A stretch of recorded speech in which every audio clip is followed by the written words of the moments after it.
Now is a Sydney lawyer and an amazing life story. His extraordinary autobiography, Tough Love, has just been released. It's an amazing read, and I'm pleased to say that Lovemore has been good enough to join us on the line this morning. Lovemore, good morning.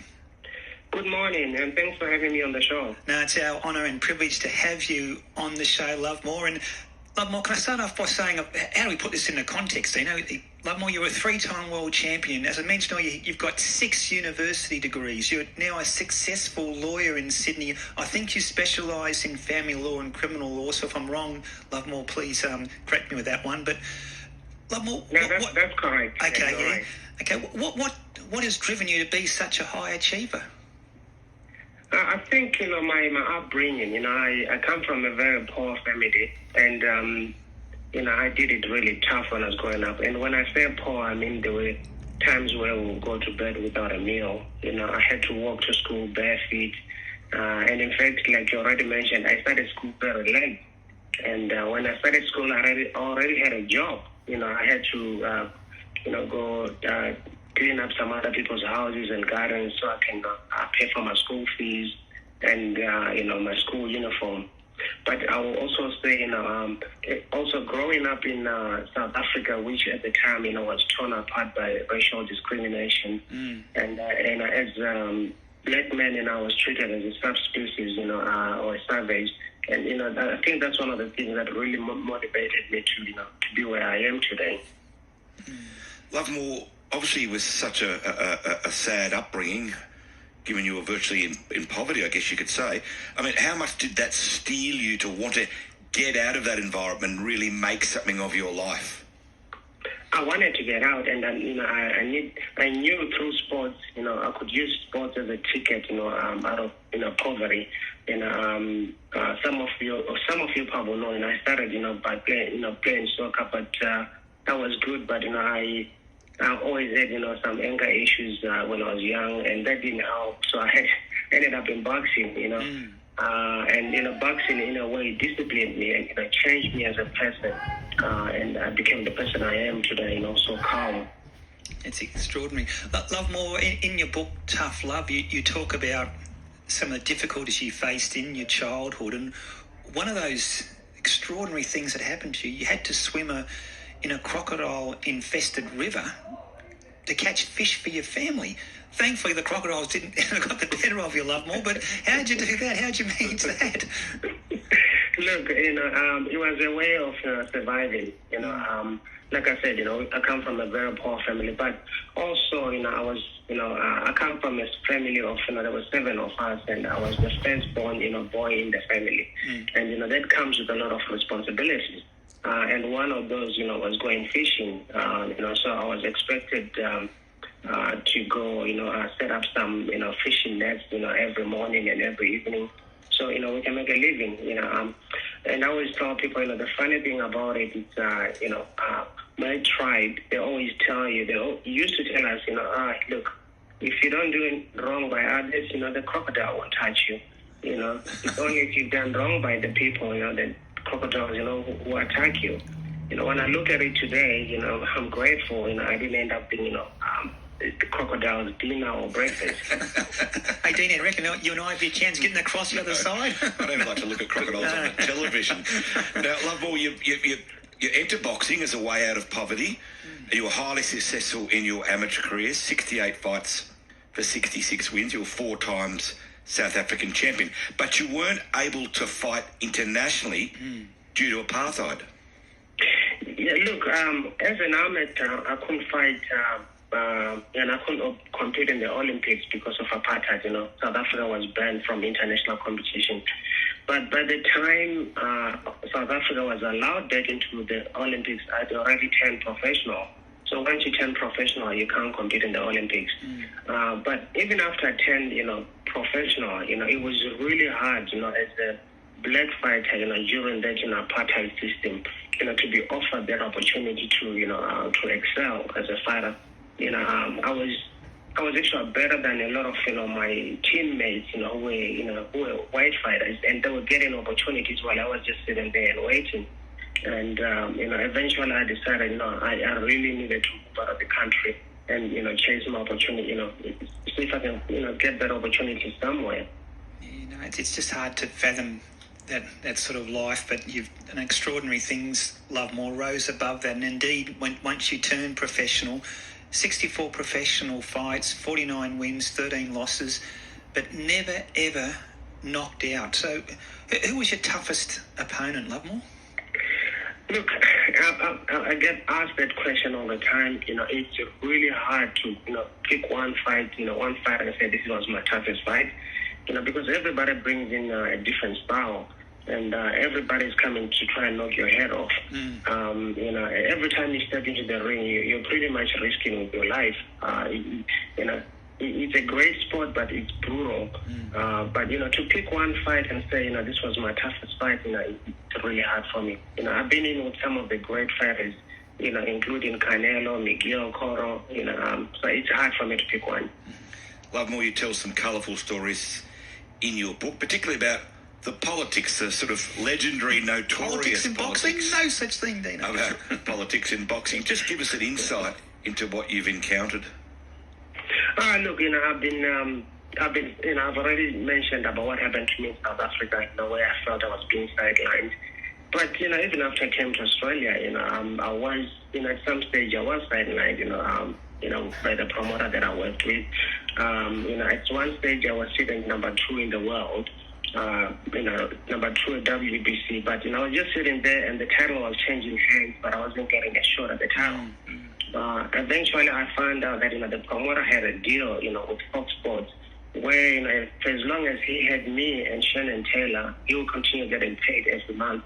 And so it was good money for him, but it wasn't great for me because I needed, every fighter's dream is to win a world title. And here I am sitting there and I don't get a chance to fight for the world title.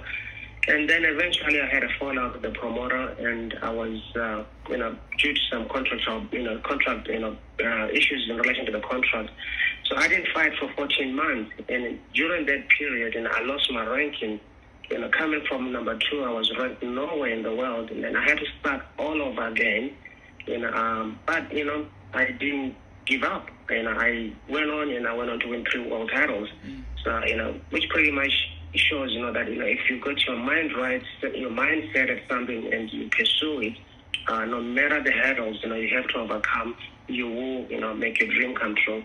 Inspirational stuff. Lovemore, you went from fighting in the ring to fighting in the courts. Why did you want to become a lawyer?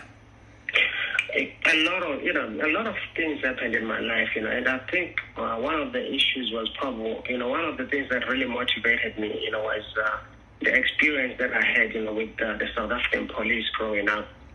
Some of you probably know that, when I was 16 years of age, I was incarcerated, on trumped-up charges. Apparently, I had sexually assaulted a white girl, but that wasn't the case. The girl just, the girl took a liking on me. But at a time when, black and white, relationships were not allowed in South Africa. So, that pissed off a lot of, those in power. And then I was incarcerated. I spent 90 days in jail. But on top of that, the police assaulted me. They broke my arm. They set a dog on me. They almost beat my eye off. People look at me today, they see a scar on my face, on my right eye. People often think, it's from boxing. But no, this was a dog bite. So I recall, sitting in the hospital there and thinking to myself, this is not right. This is, I need to fight for justice one day. And that's one of the reasons, I recall, telling myself one day, I'm going to be a civil rights activist, or I'm going to be a lawyer. But also I would say, my dealings, with promoters and boxing promoters and boxing managers, that's another thing, that made me decide to study law. Lovemore, we've discussed it on the show this morning. Mike Tyson fights Roy Jones Jr. this afternoon in what's being deemed to be an exhibition fight. In your opinion, are these type of fights good for boxing? You want me to be honest? Yes, please. Look, I'm not supportive of it. Personally, I think it's just 2 old fucks, looking to get dementia. They should be home. They should be home. Relaxing at home. And enjoying time with their family. They both should be retired. They have nothing left to prove. To me, it's just going to be, it will be a replay of, when Fennec and Nelson had their third fight. They were just two old geezers, with nothing much left to offer. I'm not supportive of it. Will you watch it, Lovemore? Will you watch it today? No, I won't watch it. No, fair enough. Watch it. Did you just call Mike Tyson an old fart? Well, I asked if I could be honest. Yeah, no, I love it. You were. Well, Lovemore, what about, can I take you into next month, December 16? There's a big fight coming up here, and Tim Tszyu takes on Bowen Morgan at Bankwest Stadium. Tim Tszyu is a rising superstar. What do you think of him as a boxer? And I dare say you'll be watching this fight. Now, that's a fight I'm looking forward to. Tim Tszyu has proved himself so far. I mean, it's coming off a very, very big win, when he stopped, Jeff Horn in round 8. I don't know much about Bowen Morgan, his opponent, but, looking at his record, he's only been beaten once, in 22 fights. He's got 11 KOs, but it's an impressive record. And, but, we know what Tim Tszyu brings, on the table. He's just, I see Tim Tszyu, I see his father. He just got, it's a young Costa Tszyu coming up. Good kid, very well spoken, and I like him as a fighter. And I said before, he's the only one,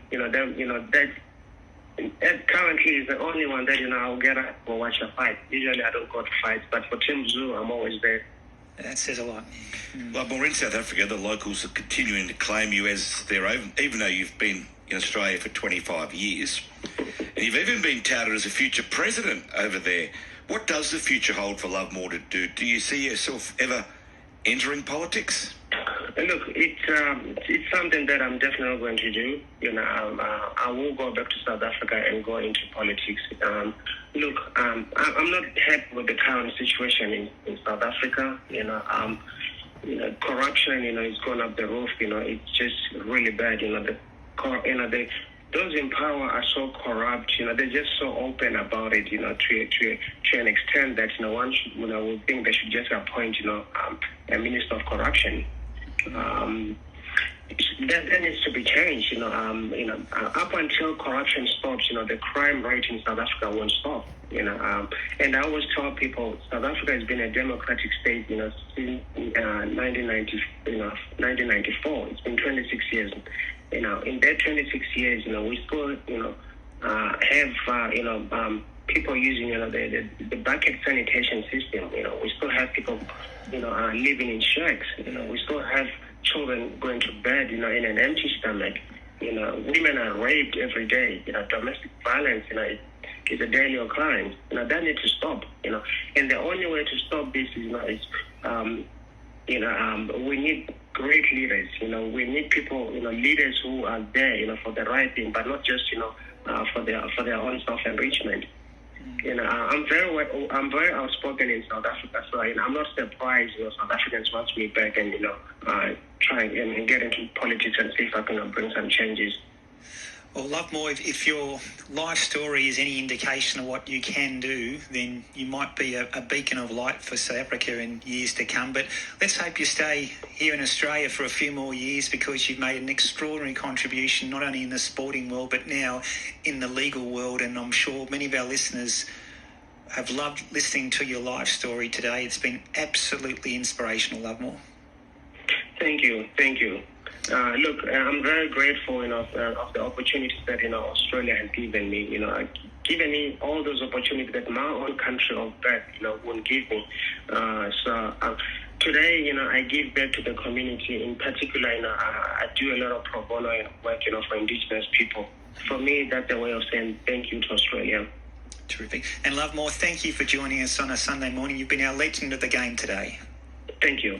There's Lovemore Ndou, and Dino, we've got another one of his autobiographies, Tough Love to Give Away. So a question from that interview: what did Lovemore call Mike Tyson? If you know the answer, call 13 53 53. That's